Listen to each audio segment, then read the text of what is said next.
தமிழக போராளி எங்களது குடும்ப தலைவர் மருத்துவர் ஐயா, வருங்கால தமிழகம் கட்சியினுடைய தலைவர் எங்கள் மதிப்புக்குரிய சின்னையா என்கிற ஆணைக்கு இணங்க தமிழ்நாடு முழுவதும் மண்ணிற்கான 10.5% இடஒதுக்கீடை பெற வேண்டும் என்று ஐயாவுடைய ஆணைக்கிணங்க தமிழ்நாடு முழுவதுமான ஆர்ப்பாட்டம் நடைபெற்று வருகிறது. ஐயாவுடைய ஆணைக்கு இணங்க திருநெல்வேலி தெற்கு மாவட்டத்தினுடைய சார்பாக என்னுடைய தலைமையிலும் எங்கள் பொறுப்பாளர் அனைவருடைய தலைமையிலும் வன்னியர் சங்கத்தின் சார்பாகவும் இந்த ஆர்ப்பாட்டம் நடக்கிறது.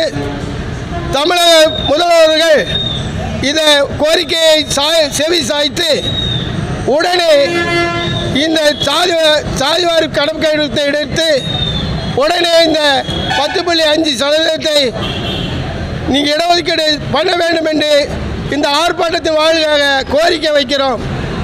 வன்னியருக்கு மட்டுமல்ல, உங்களுக்கு போட கஷ்டமாக இருந்தால் அனைத்து சாதி மக்களையும் கணக்கெடுத்து அதுக்கான இடஒதுக்கீடை உடனே செய்ய வேண்டும் என்று இந்த ஆர்ப்பாட்டத்தின் வாயிலாக கோரிக்கை வைக்கிறோம்.